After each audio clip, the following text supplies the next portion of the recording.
Welcome. This is Dr. Eric B. Villard, the digital military historian.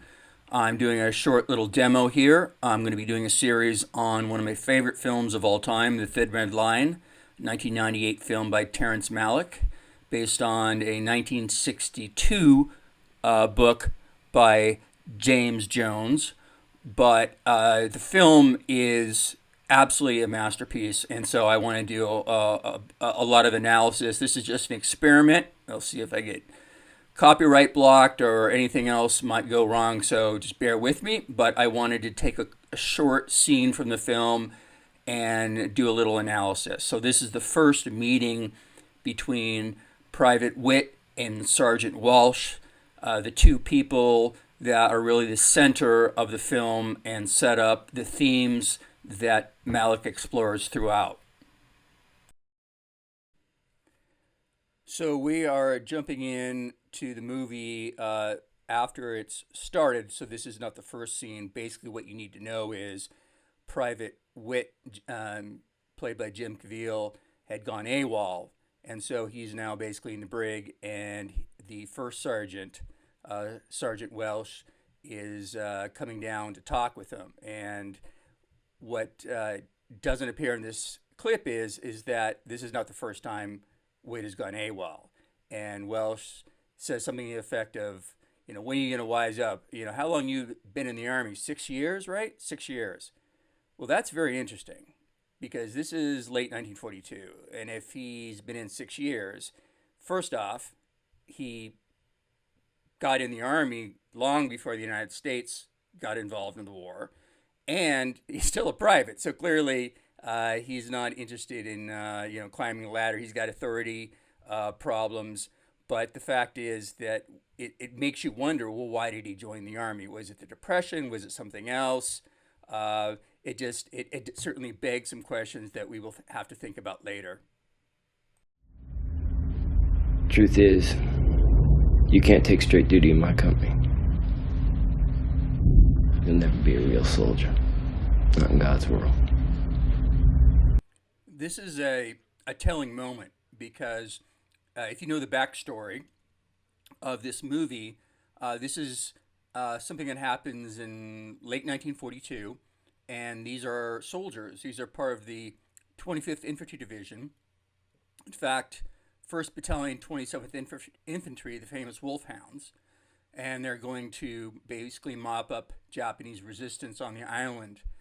But when Welsh says, you'll never be a soldier, in fact, who he's talking to, Private Witt, his full name, if you go deep in the credits, is Robert E. Lee Witt. So this is someone who was obviously raised in the South. And if you see some later scenes, it's clear that, at least in his young years, it was sort of an idyllic life on a farm. But this is someone who is named for one of the most famous soldiers, at least if notorious in some books, of course, but certainly a well-known figure. So it's interesting that he begins with that observation. This is C Company, of which I'm first sergeant. I run this outfit. Now, Captain Starles, he's the CO, but I'm the guy who runs it. Nobody's gonna foul at him. You're just another mouth for me to feed. So here, Welsh is making it clear what he cares about. Again, being first sergeant in this company, he's not going to let anyone mess that up. Not Witt, no one else. And he says something interesting at the end. He said, to me, you're just another mouth to feed. And Witt looks at him and then kind of looks down with his eyes. This is important because in the next scene, you'll see that there is an unspoken dynamic going on. There's a history, particularly with Witt and his father. So this idea of you just being extra baggage, I think probably hits home a little more than most. Normally you'd be court-martialed. But I worked a deal for you. You gotta consider yourself lucky. I'm sending you to a disciplinary outfit. You'll be a stretcher bearer. You'll be taking care of the wounded. I can take anything you dish out. I'm twice the man you are. So when Private Witt looks at Welsh and says, I can take anything you can dish out, I'm twice the man that you are, it makes you wonder, given what I've said about what we think about the backstory of Witt, and this becomes more clear later on, but the relationship with his father, you're almost looking at this comment as if it could be about Welsh, or maybe it's about Witt's dad.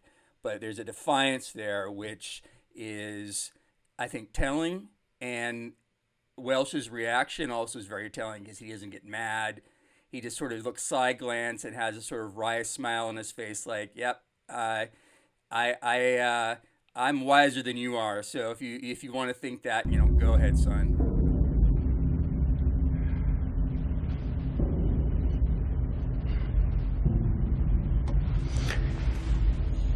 In this world,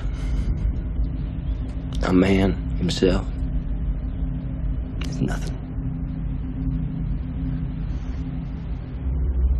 And there ain't no world but this one.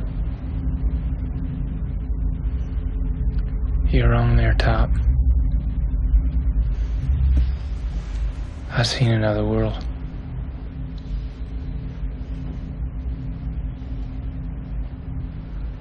Sometimes I think it was just my imagination. Well, and you've seen things I never will.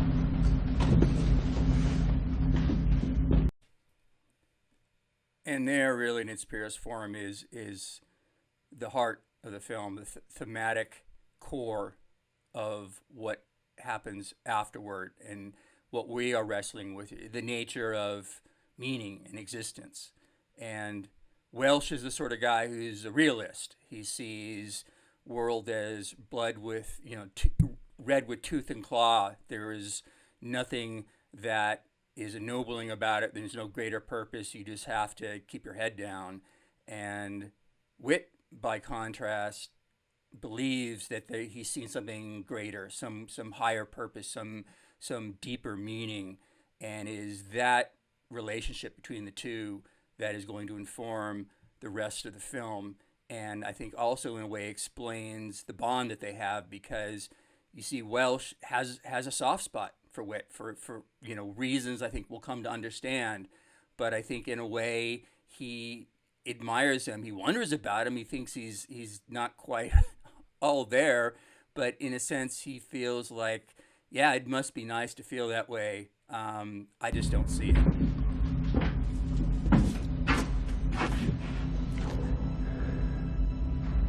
We're living in a world that's blowing itself to hell as fast as everybody can arrange it. In a situation like that, all a man can do is shut his eyes and let nothing touch him. Look out for himself.